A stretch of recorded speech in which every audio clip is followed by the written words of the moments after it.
Good morning guys. So ngayong araw check natin tong ating isang breeder dito na AGS1. So nag-itlog siya rito ng July 12. So ibahin na rito kasi nilipat na natin sila. July 12 talaga yung itlog nila. So dapat mayroon na silang pisa ngayon. So check natin. Ang ID nga pala nito ay orange hood, Lutino opaline, saka isang red hood. So ito yung cock nasa labas. Yung hen ay nasa loob. So check na natin. So ayan yung hen. So yun guys, so meron na nga.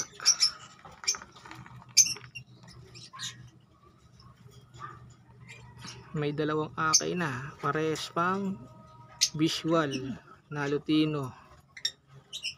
So ito ay Lutino opaline. So ayan, dalawa. First clutch nila. Dalawang egg lang pero napisa rin parehas. So magaling. So ayan sila.